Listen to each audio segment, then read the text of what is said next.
Welcome to Servant Leaders Library. I'm your host, Nicholas Paluco, CEO of One to One, where we wrangle IT, tame cybersecurity threats, and shine a light on leaders who serve first and leave boldly.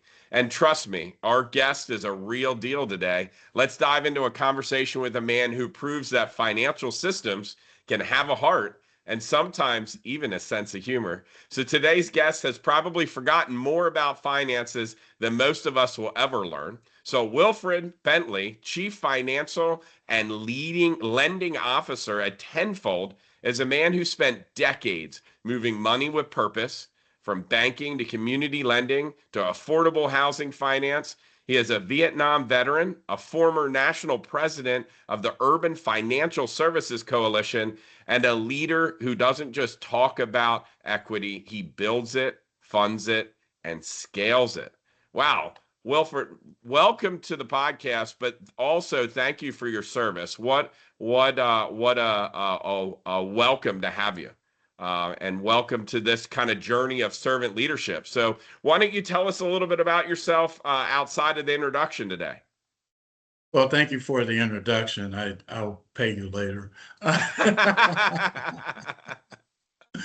So I've had a long career that began in banking, both from an operations standpoint of view. I worked in operations and went to school full time as I worked Okay. full time for both my bachelor's and my master's degrees. And found out that what you learn in school is totally different than what you're actually asked to do in a work environment. Totally different, because you have to understand that in college you're actually getting prepared for decisions that you'll make 20 years from the time that you actually go. So there's a totally different vibe going on in terms of the reality and what's actually being taught from a book standpoint of view. Okay. In my life, I had a journey in banking. Went from banking into not-for-profit work in terms of social services. And from there, I actually worked for a church for 13 years. And actually, from that standpoint of view, got even more greatly grounded in terms of servant leadership. And then I moved to Lancaster and have worked for the Salvation Army and then for Tenfold. Wow, that is an amazing journey. And now, what did you do, and what portion of the service were you in? So you mean in terms of Army? So I Yeah, was a military policeman. were you really? And so that there are a number of different things that happen with respect to that. Um, so you think of being a sheriff in Wild Wild West where everybody has a gun, or several, both yours and theirs, type of thing. Oh, yeah. But it's actually providing security for the base, Okay. both bringing people in and out, perimeter security in the evening, convoy escorts, escorting mine sweeping missions between main base and fire bases, that type of stuff. Unbelievable. Unbelievable. Well, thank you for your service in that. So how you went from military police into finance? That's a big jump, right? Is Yeah. there a story behind that? Well, I always was kind of fascinated by money. And Ah, so I okay. wanted to know how it worked and what happened. So I actually took a job in banking at the same time that I was Okay. pursuing my college education because Okay. I wanted to understand that, how does everything work from the Mm, ground up? okay. And unless you have that type of understanding, it makes actually doing the work a lot easier. Mm, And then adding the education. And actually, while I was taking accounting classes, I was confused because banks work differently than corporations and individuals. And so okay. everything was mirrored differently, right? Really? So it took me a while for the light bulb to go off. Oh, okay. This is being taught from a different point of view. Okay. It sounds like a lot of education, and it sounds like we're always learning from your perspective. It sounds like it's always changing and developing. Um, Yeah. So if you look at it, life actually changes every day. mhm. And I guess one of the key tenets is that you always are learning, because everything is always changing. Mm. And so you have to be open to learning new and different things, right? And so if you go from actually, if you look at music as evolution in terms of its delivery, I'm trying to figure out how many different ways that I buy the same song, right? and Did you and buy how it? the songs come back, right? Like, Right, wow, like, right. jazz is coming back and Yeah, records are coming back, right? Everything comes back in full circle there. yeah, absolutely. So if you just think about it from that standpoint of view, you always have to be open to what can I learn today? What did I learn today? And what is out there for me to learn? So. I love that. And you noted kind of you worked for the Salvation Army, right? And in that kind of changed, kind of molded your thought process kind of around that like servant leadership. Can you tell us a little bit more? What were kind of some key points that you learned there? Well, before working for the Salvation Army, I worked for a church in Chicago. Okay, And okay. before actually joining the staff, I was a deacon in the church. Wow. Okay. And then I became the chair of that ministry. Okay. So the first thing is to understand how is it, how can I best follow? Mm, And then once you become a good follower, then I think you can become a good leader, because then mm, you understand what is it that both inspires, what visions do followers actually attach themselves to, mm, and so from that standpoint of view, you understand that in order to set a good vision that inspires a team towards a particular goal, then I think you become a better leader. I love it. You speak like with a man with such purpose, right? Like, man, it seems like you really mold kind of like your purpose and your being and how you serve. How is that? I mean, you've really done a lot of different things. Like, kind of tell us how you've developed into that. Like, what got you into a journey to become a deacon and now get into finance? Like, that's pretty amazing, and I think it's pretty fascinating that many times in the conversation we get here on how those things really mold us to who we are as a human being, but then how we also serve as well. I'm very fascinated to learn that a little bit. So I think basically you have to understand who you are at the core and who Mm, you are in relationship to other people. oh, okay. I am because we are, and we are because I Hmm. am. And so Mm, if you begin with that, then you begin to find that whatever skills and talents that you bring, you do not mm, bring them as a whole. You bring them as a mm, part of a greater body and a part of a greater purpose. mm, And so if you begin to look at it from that standpoint of view, what I bring to the table in terms of finances is only but one resource that is available to try to accomplish a goal. We mm. all need human beings actually to deliver Yeah. services, to impact community, to do things, to minister to people. Mm, And finance is only but one of the resources that we do that with. And right. so, understanding that this is only part of the segment and part of what is needed to get things done is very important to actually accomplishing goals. I think that's a really well said when you say that we have to find ourselves in like kind of what my parents always said is what's your God-given talents, right? And Right. I think that that's pretty amazing because you're finding that early, and I think that's a lesson that we can probably teach students coming out of college, right? Like it's okay to be who you are and kind of the talents that you were given. And I think that's great advice because I think so many times we're when we're kind of new in our careers, we're trying to maybe mold to something that we aren't. And I think it's really amazing to hear you as a servant leader that you're leading with like you lead with who you are and how to serve others. I think that's amazing and really great advice. Yeah, you really have to understand the connection between yourself and the rest of the world, right? And who do you want to be in that world?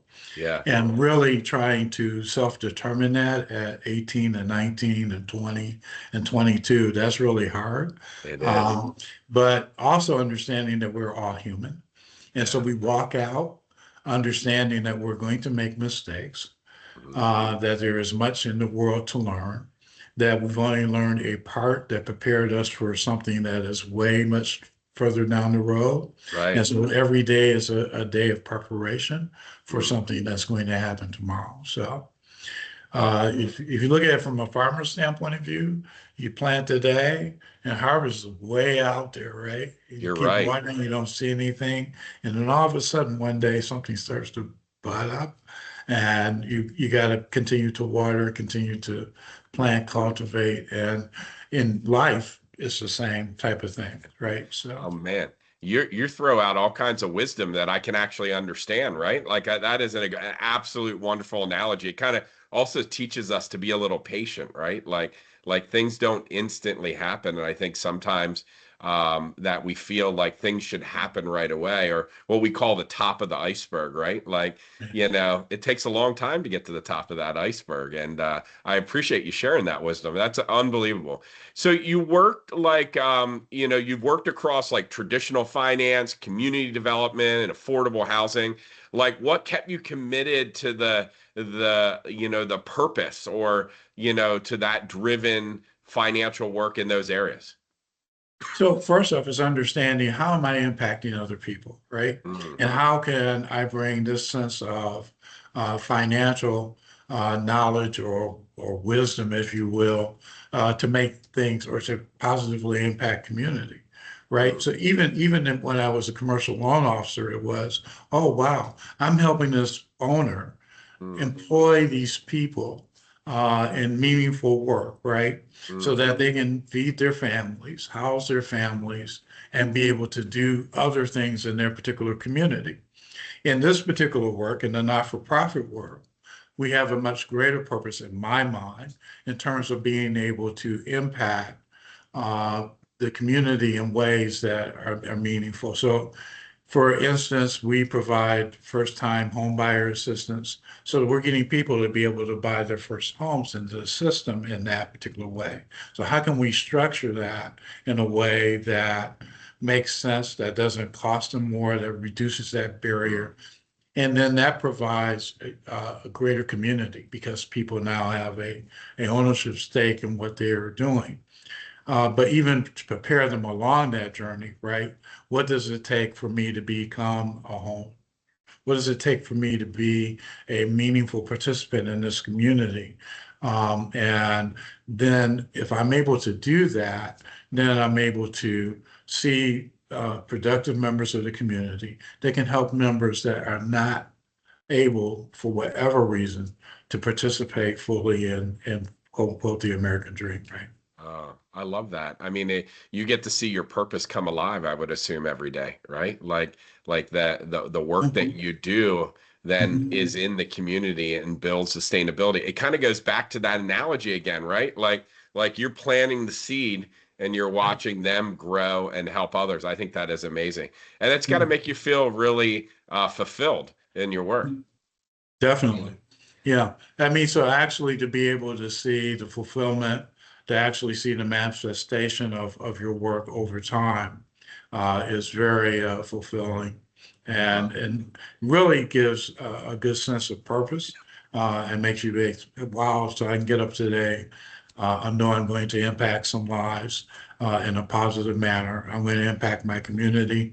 And so that's going to be great, right? Wow. So, And where did you learn this wisdom? I mean, you were 20 years old and you just acquired all this wisdom. Like, tell us, for listeners that are trying to understand how to become a good servant leader. Like who were your mentors? Where did you learn this from?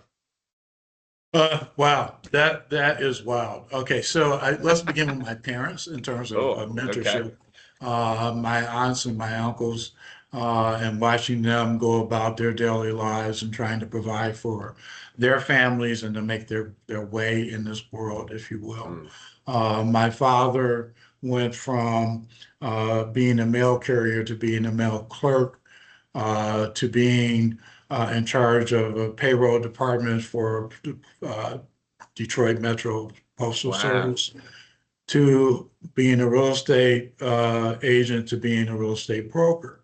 Wow. So just watching that progression in terms of mentorship, if you will, in terms of idols and that sort of thing, and then having us participate from a church standpoint of view, but not just from a church standpoint of view, but making sure that we've supported, various causes and social justice and things of that nature. Mm, So from that standpoint of view, then you look at, the pastors that I've had, yeah. and, that looking at that. And then actually being in the Army actually exposed me to a whole nother world in terms of, wow, there is some, if you think about being able to speak to people that are unfortunate or live in different Mm, circumstances and come from different backgrounds, right.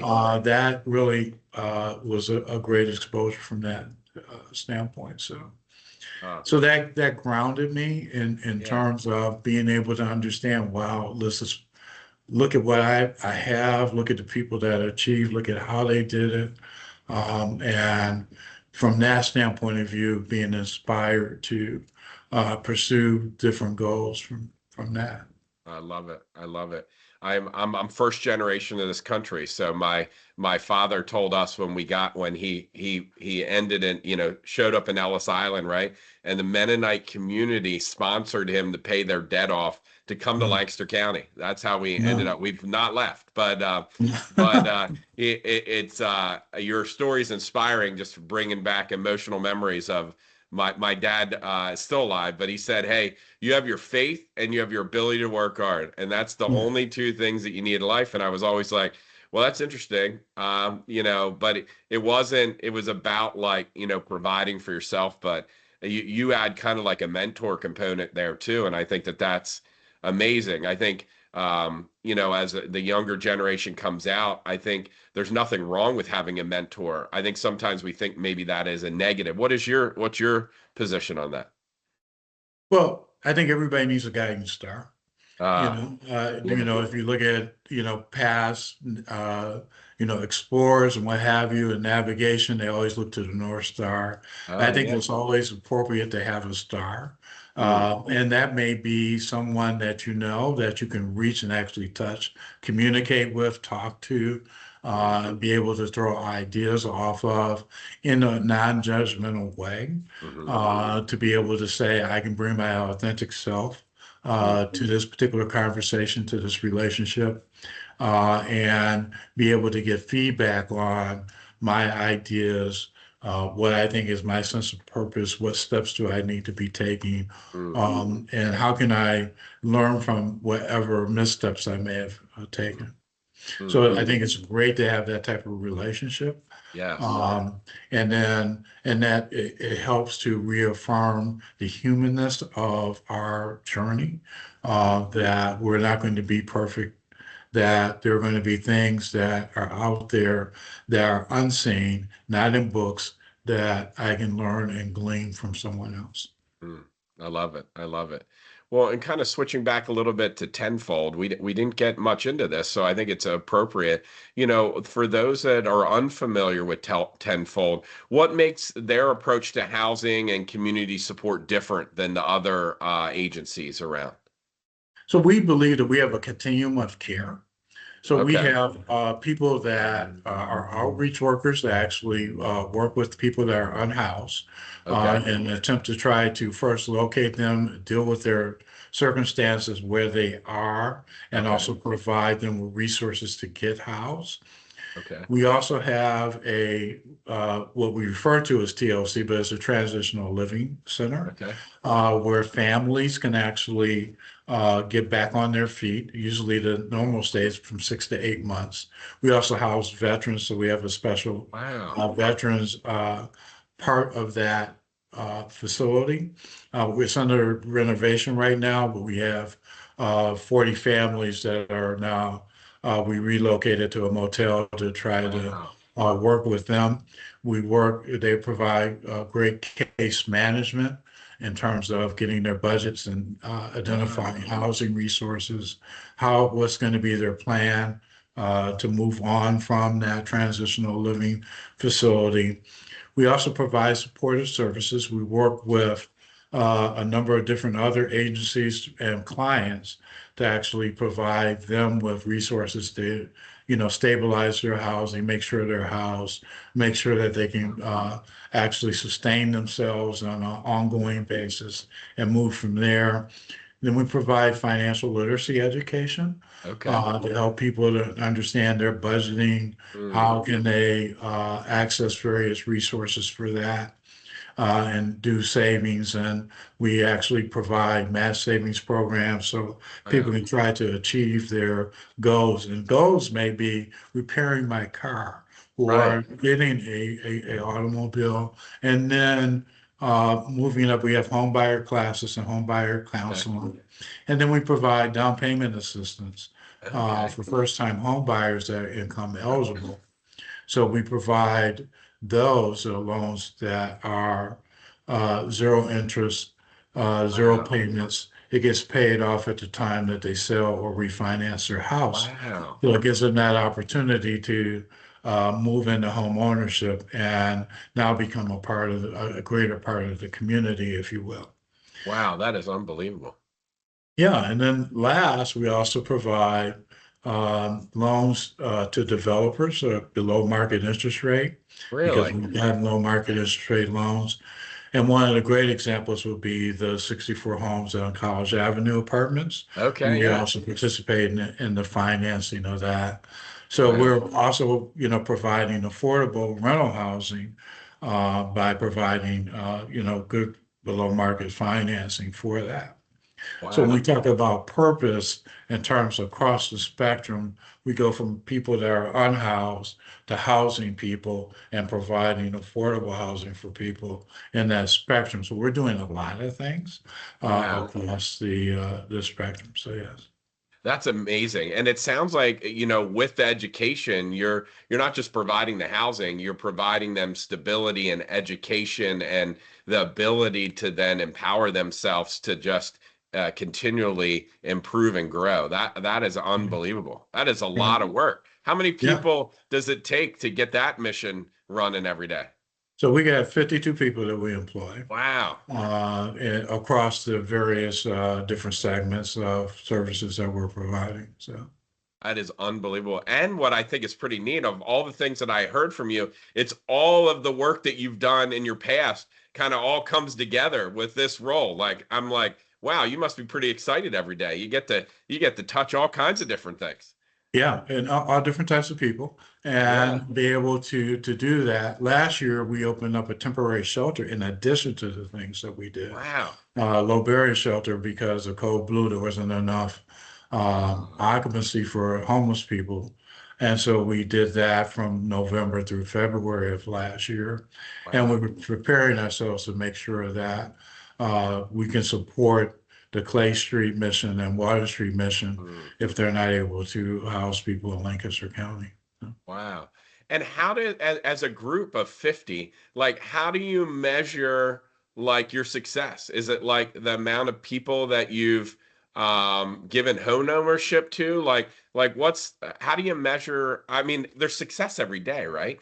Yeah. But like, do you measure like is there a goal that everybody is working towards to get so many people into a home, or how does that work? So actually, our primarily our audacious mission is to end housing insecurity, right? Wow. So we're That's a really big audacious goal right there. that is right. So we know that all we can do is each and every day is try to make some progress towards it.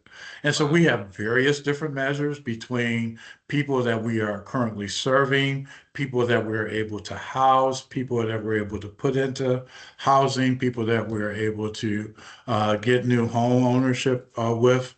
So being able to look at that and look at what that means in terms of community impact. If we're housing people, if we're getting people into home ownership, those are people that don't have to be supported otherwise, right? So I think we're making a contribution to the community from that standpoint. Oh, that's unbelievable. Now, how has like the landscape of affordable housing and finance changed over the past decade? Like, is Wow. there and like what's not changing, fast enough from your perspective? Well, there are a number of things. So first off, since we're situated in Lancaster County, we have about a 3% vacancy rate in Lancaster County, which is really extraordinary. So there's just not enough housing units available. There's not Okay. enough housing units coming on stream, be that rental, be that home, new homes, etc. A lot of that deals with ordinances and regulations that are in place, Mm, but we've lived in a real tight market. And we have we're fortunate we have a very high average medium income in Lancaster okay. County. Okay. Uh, but we've also found that because of the pricing of housing continuing to go up, if you are an empty nester, you don't want to move.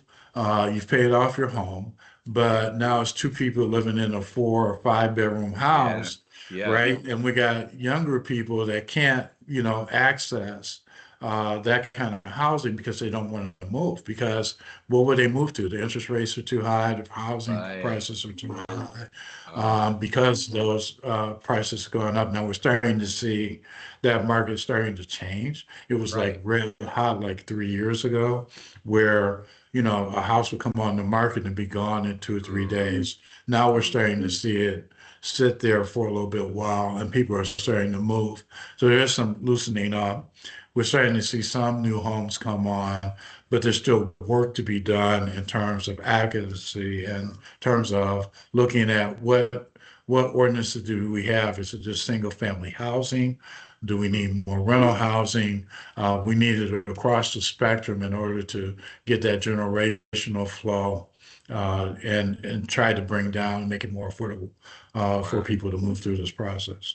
Yeah, you don't think about that, right? Like, I guess you don't think about all of those factors that affect the mission that you're trying to drive. And like, we have a lot of other community effort. You mentioned like Water Street Mission. There's Housing Development Corporation, and other organizations like that. How does that affect your mission? Is it different? Is it like even Habitat, right, that are building homes? Is this like a collaboration? Is this are you, I don't even know how to say that. Are you a competitive, housing authority? How does that work? Actually, we all work together. So it's a great Okay. collaborative, and we all have intersections at different points. So Okay. if we all know each other. So there are two other things in Tenfold that I didn't talk about. One is we have a coalition for sustainable housing that brings together Okay. developers as well. So Ah, all of the people that you just named are at the table in terms of okay. That's Habitat for awesome. Humanity, Housing Development Corporation, Chestnut Housing, Okay. all are there to discuss what are the issues and how can we begin to attack them as a community, not in a competitive standpoint of view. This is not a zero-sum game. Right. We're not out, we have different missions, but we see a common goal, which is to build this community. Oh, And to make housing affordable and to make sure that we're getting people housed. So we are more than, and one of the things I really love about Lancaster County is that we collaborate with each other towards a common mission as opposed to fighting with each other and trying to compete yeah. with each other. So, yeah. Isn't that interesting you say that? That seems to be a commonality in Lancaster County, but I don't know if it's replicated everywhere else. I don't know if you have found that or not. But So yeah, this is like my fourth state type of a thing. I've not seen it anywhere else. wow. Either in larger metropolitan areas or smaller communities. This is unique in that from that Wow. standpoint of view. So So. why do you think that is? Well, I think I will go back to your experience, Yeah. your Mennonite piece, which is also the Yeah. foundation of Tenfold, which has a Okay. Mennonite Okay. routine. I think that people are here for the common good, and not necessarily to gourd each other's. I'm going to enrich myself at your expense type of a situation. I think it's more about how can we together accomplish things, and how can we together make sure that each other is taken care of, and how can we reach out and make sure that we are able to survive and enjoy life and what we've been so richly blessed with. So. What a blessing and what a beautiful place, right? To Yeah. do. I appreciate that. You know, as a former national president of the Urban Financial Services Coalition, what leadership lessons did that role teach you? Well, any number of them. So the first thing is that it taught me that there are many people walking in different walks of life that bring different experiences to the table to enrich a greater community. So the first thing you have to understand is that your particular experience is not singular, it is not common, it is unique, and that there are other people that bring unique experiences to the table. And so when you are working in terms of a leadership role, you have to understand that you have a wide variety of people with a wide variety of experiences and talents, as well as education that can be utilized to accomplish a particular goal, right? In that particular case, it was just professional development and enrichment. And so we were able to bring people from different parts of the country, people from different walks of life, to be able to enrich that particular experience. So from a leadership standpoint of view, it was just amazing to see how many different talents, how many different experiences there are, and to try to bring them together to get that accomplished. Uh, I love how you talk about that. I mean, to celebrate everybody's talents and treasures, right? Like Right. everybody is different and has something to offer. So it sounds like you spend a lot of time finding out what is that so that we can all collectively work together. And I think that's Mhm. a missed opportunity for many of us that, you know, get into it and are trying to solve a problem instead of really Yeah. getting to know the people that you're working with. Right. Yeah. Yeah.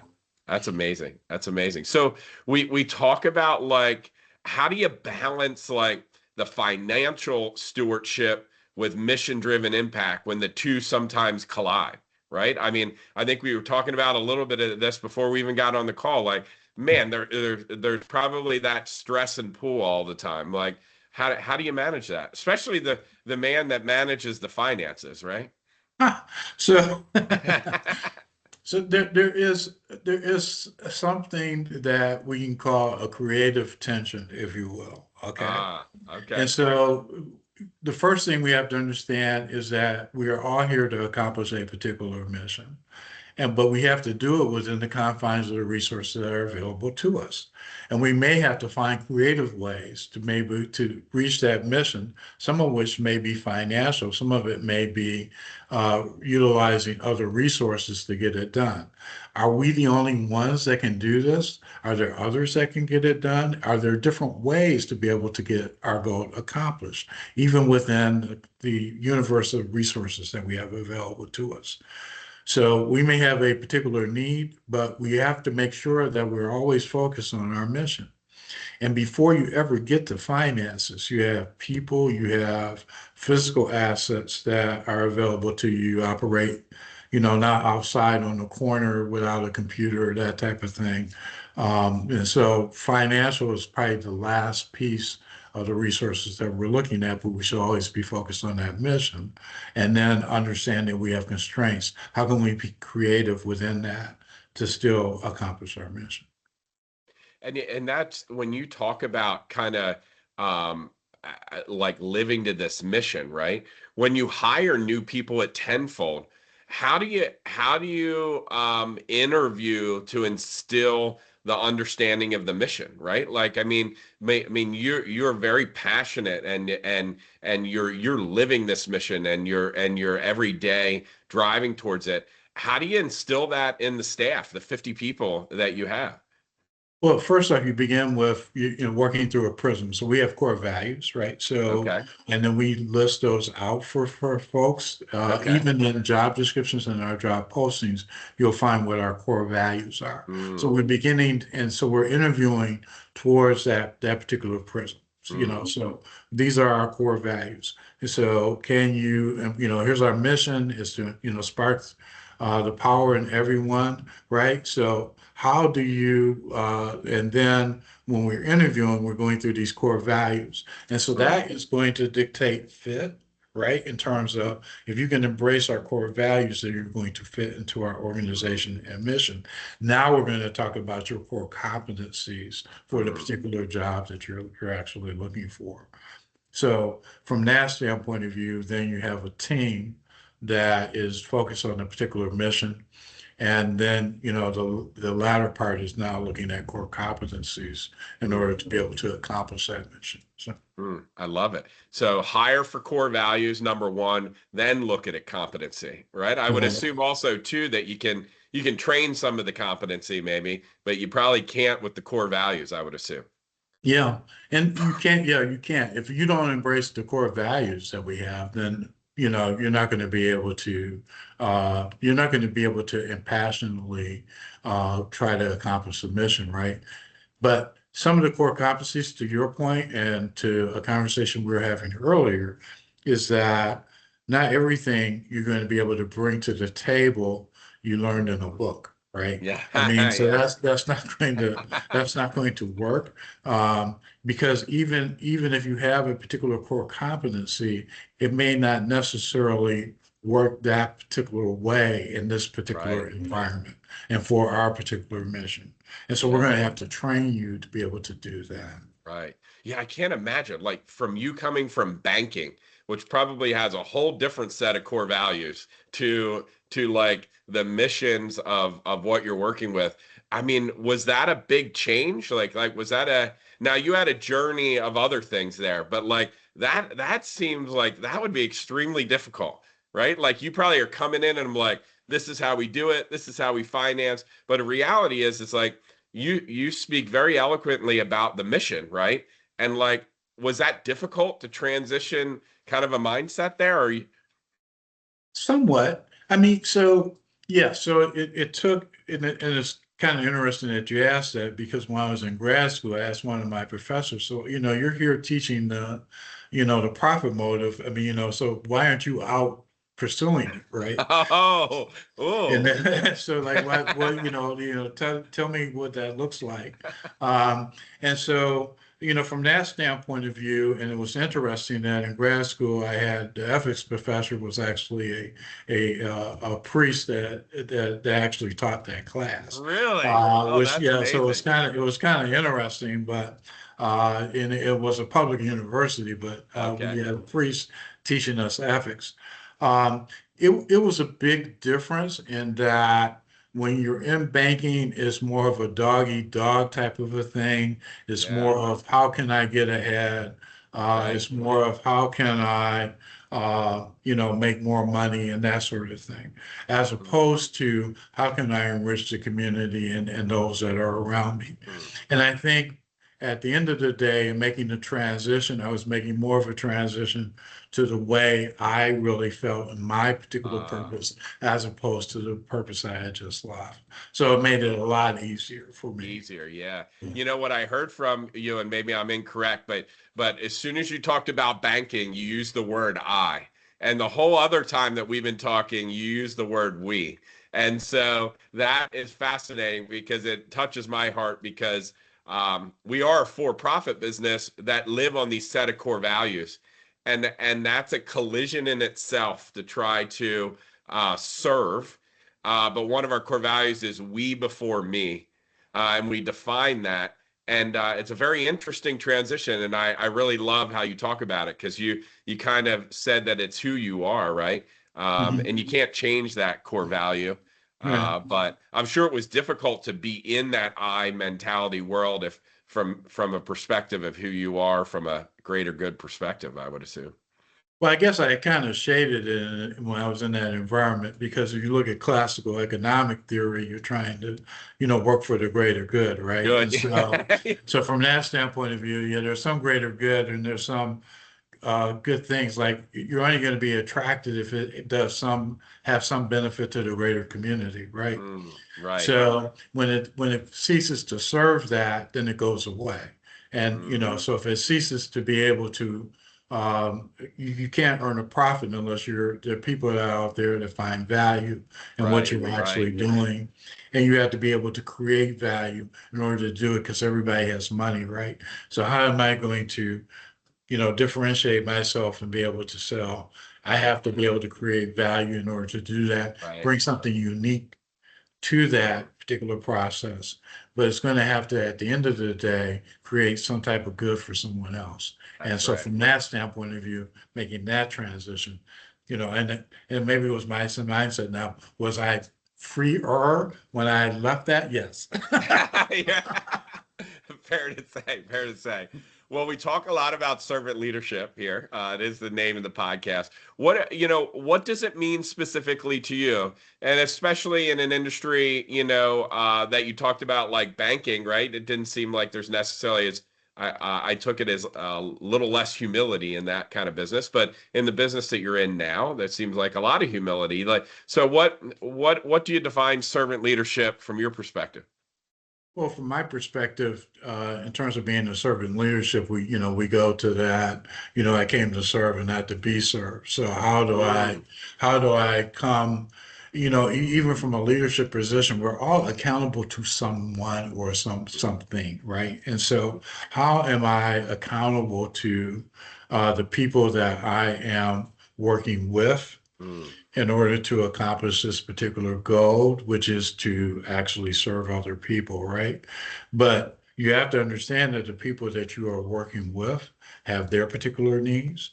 Right. They have their particular desires and needs. And so, how do I make sure that I'm working towards that, their professional development, making sure that their needs are being met, and then that way now I can lead into whatever we need to get accomplished as a whole.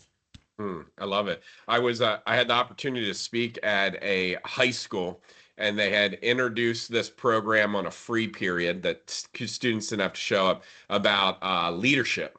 Mhm. And they brought in, and you reminded me of this when we just spoke a minute ago, and they brought in leaders that were in corporate America and now were serving, right? They were servant leaders.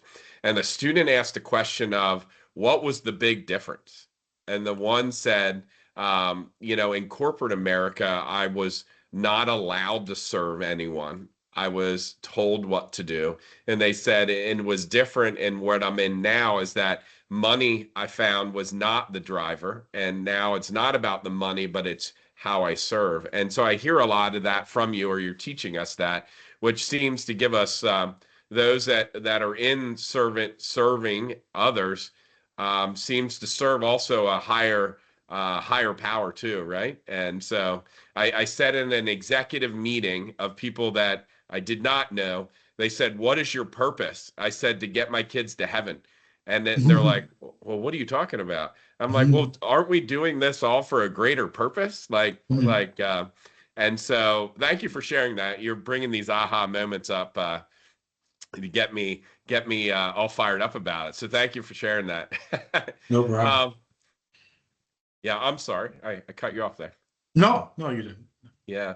Well, can you share maybe a moment for our listeners that, when you were leading through service or change, that the outcome of the project or relationship was different on the way that you use kind of like a serving mentality? So I will use an example. We in a particular ministry decided that what we wanted to do was to be green. We wanted to go to making sure that we were environmentally responsible and Okay. had that particular stewardship. And I was given the responsibility for, a huge renovation project. Mm, But what it meant is that I had to bring a lot of people on board to get that done. But first, the first part was to say, whose is this, right? Is this ours? Is this a generation to come? Is this a greater community that we are a part of? And them to begin to speak to what is your role in this? And how can we, as serving our greater community, get this done? And so from that standpoint of view, we were able to take a 78,000 foot building and turn it totally green with plants on top of the roof Wow. and energy efficient uh, HVAC units to preserving water in the way that was happening. So, and just having everybody buy in and have a Yeah. community, ministry that, went out and got rain barrels so that people can recycle their water Oh, and that that's type of awesome. thing. That's So awesome. from that standpoint of view, that was what I usually point to as a good experience. I love it. I love it. If you could kind of wave a magical wand, right, and fix one structural issue in community financing, what would it be? Wow, that's a good thing, but it's actually not financial. I would change regulations that deal with Mm. zoning regulations Ah, okay. that prohibit people from being able to from more of a, I would say, density standpoint of view.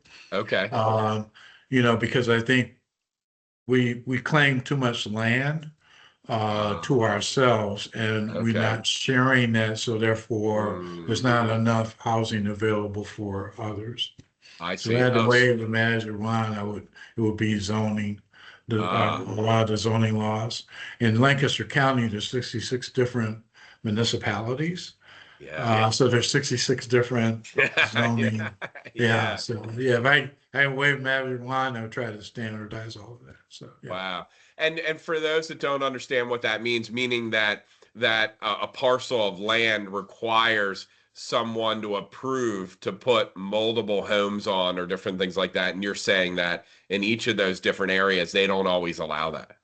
Correct. Yes. Oh, wow. And it's to some degree not in my neighborhood type of a Really? scenario. And to some, how do we house all the generations that we have available? How do we house all of our workers? How do we house all of those that are seeking to try to participate in the economy in this Right. community? How do we do that if, you've only zoned for single family housing and not Hmm. multifamily housing and not for rental housing, et cetera, not Uh, for accessory housing or tiny homes or things of that nature. So wow. So it's not that there isn't availability, it's just that there's not accessibility. that would be a good way to sum it up. Yes. Wow. Okay. Okay. Well, I mean, this community's strong. It sounds like that we can put a lot of effort to it, but that's a lot of different zoning areas to change. So Yeah, we'll it pray is. about it. We'll keep praying about Yeah, it. exactly. Oh, wow. So what gives you hope right now? Whether in policy, community partnerships, leadership, like what gives you hope right now? Well, I think other than our most recent experiences in this environment with the various shutdowns, I think the collaboration part that we have a lot of dedicated people that are committed to providing, well, really to be able to serve the entire community and to make sure that we can collaborate and bring all of our resources to that particular end and use all of our different talents and journeys to make that happen. And that gives me hope Oh, that in this particular county, there's a great sense of collaboration and working for a common good. hmm. And if you could give advice to any young leaders entering the world of finance that like with a heart for justice and equity, like what would you say to them? Well, I would say that they should continue to make sure that they know who they are and stick to Mm, their values and make sure mhm. that they find opportunities to exercise those values, be that volunteer opportunities, be that seeking out mentors in the particular fields that they're looking to work in and that have done the things that they aspire to do Yeah. to seek their advice and wisdom. I love it. I love it. I love it. Now I've been waiting all morning to ask you this one, right? Because I got a finance expert in the room. So You've been in finance for decades. So what's one money lesson you wish everyone learned sooner? Save. Save. All right. All right. Tell us more. Tell us more.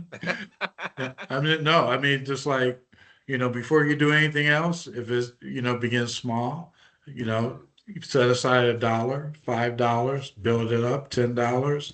Every paycheck, take something out, put it Mm. aside, and, save. And you'd be amazed at what it will become. Oh, that's great advice. That's great advice. I like it. It sounds like, hey, your paycheck, just get it auto deducted into an account. It sounds like. Yeah. Yep. Yeah, Yep. I You love don't even that. see it, forget it. Yeah. And just move it over there. There you Um, go. so we've talked a lot about your work, but what's something people are surprised to find out about you when they meet you for the first time? Well, usually it's my size. So if people have been, I have a lot of meetings this way, right, in Yeah, video, and yeah. so I'm 6'2" and almost 300 Wow. pounds. So like people are usually surprised by my size, but Wow. so You're like security and finance all at the same time with that height, well, you military know? police. Yeah, right? I feel secure already with my money and physically. As we work to wrap up today, what if you could leave our listeners with one challenge for the week, what would it be? Or even advice, frankly. Well, I mean, if I had to leave one thing, I would say you are not in this alone and you're here to help others. And that would be my advice. Oh, that's so well said. I love it. You're a man of just wisdom and passion, and I love it. And I appreciate you coming on with us today. It's been absolutely wonderful. It's been absolutely wonderful, and taking the time out of your schedule. I know you have a lot going on, and we appreciate that very much. Very Well, much. thank you for this opportunity. Absolutely. Well, if you haven't been inspired before, you should be at least rethinking your last budgeting decision now, right? Save that money.